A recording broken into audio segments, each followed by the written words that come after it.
Hello, everybody, and welcome back to my continuation of my book reading of The Invisible Man. Chapter 2. Mr. Henfrey Has a Shock. At 4 o'clock, when it was fairly dark, and Mrs. Hall was trying to find the courage to go in and ask her visitor if he would like some tea, Teddy Henfrey, the clock mender, came in to the bar. "Good evening, Mrs. Hall," he said.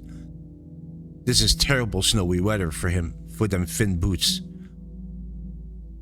Mrs. Hall agreed, and then noticed he had his bag with him. Now you're here, Mr. Teddy," she said. "I'd be glad if you look at the old clock. It's going and it strikes loud and clear, but the hour hand does not appear to work, only to accept to point to 6. And leading the way, she went across to the parlor door and knocked. As she opened the door, she saw her visitor seated in the armchair in front of the fire, asleep, it seems, with his bandaged head leaning on one side. The only light in the room was from the fire. Everything seemed hidden in shadows. But for a second it seemed to her that the man she was looking at had a great wide open mouth, a mouth that had swallowed the whole of the lower part of his face. It was too ugly to believe. The white head, the staring glasses, and then a great hole. He moved, sat up straight, and put up his hand. He opened the door wide so that the room was lighter, and she saw him more clearly, with a napkin held to his face, just as she had seen him hold it before. The shadows, she thought, had tricked her. "Would you mind, sir, if this man came to look at the clock, sir?" he said. "Look at the clock," he said, staring around sleepily, and speaking over his hand, and then more fully awake. "Certainly." Miss Hall went away to get a lamp, and he rose and stretched himself, then came to the light, and at the door, Mr. Teddy Henfrey was met by his bandaged person. He was, he said later, quite shocked. "Good afternoon," said the stranger, staring at him.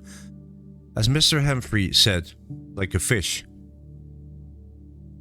"I hope," said Mr. Henfrey, "that you don't mind." "Not at all," said the stranger, "though I understand,"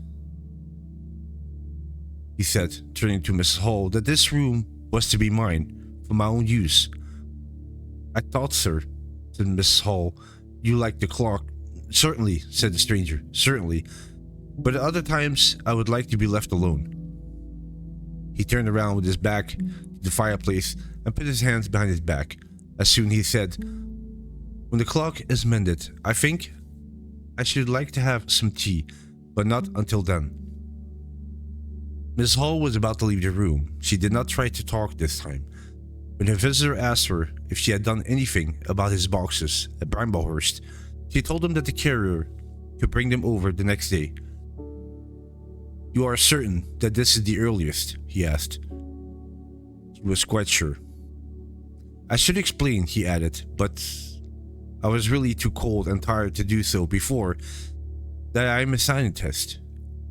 "Indeed, sir," said Mrs. Hall respectfully, "and I need my things from the boxes for my work." "Of course, sir," she said. "My reason for coming to Epping," he went on slowly, "was the desire to be alone. I do not wish to be disturbed in my work.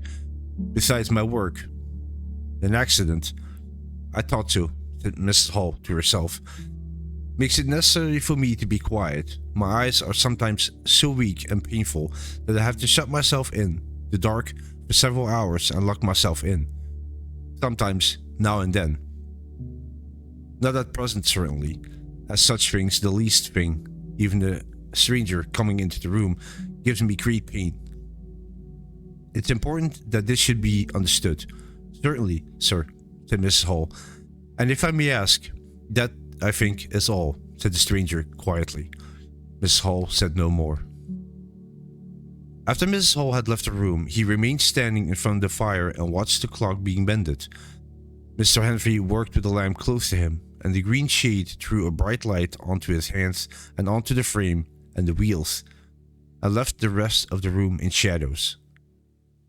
It took longer than he needed to remove the works, hoping to have some talk with the stranger, but the stranger stood there, perfectly silent.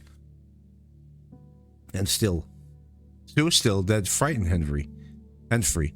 He felt alone in the room and looked up, and there, grey and shadowy, with a bandaged head and large dark glasses staring straight in front of him. It was so strange to Henfrey that for a minute they stood staring at each other. Then Henfrey looked down again. He would have liked to see something. Should he say that the weather was very cold for the time of the year? The weather, he began. Why don't you finish and go? Said the stiff figure angrily. All you've got to do is fix the hour hand. You're simply wasting time.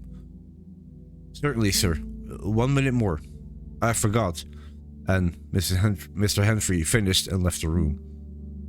Really? Said Mr. Henfrey to himself, walking down the village street through the falling snow.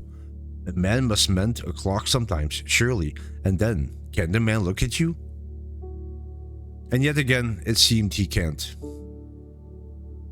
If you were wanted by the police, you couldn't be more wrapped and bandaged.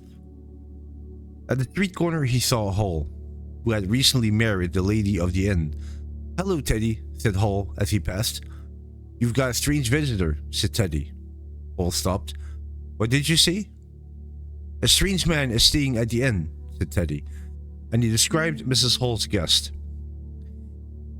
It looks strange, doesn't it?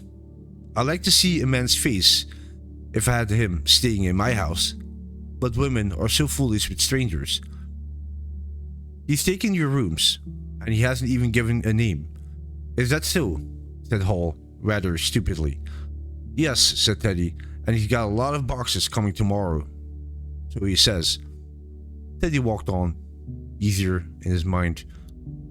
And after the stranger had gone to bed, which he did at about 9:30, Mr. Hall went into the parlor and looked very hard at the furniture. Just to show that the stranger wasn't master here. When he went to bed, he told Mrs. Hall to look very closely at the stranger's boxes when they came the next day.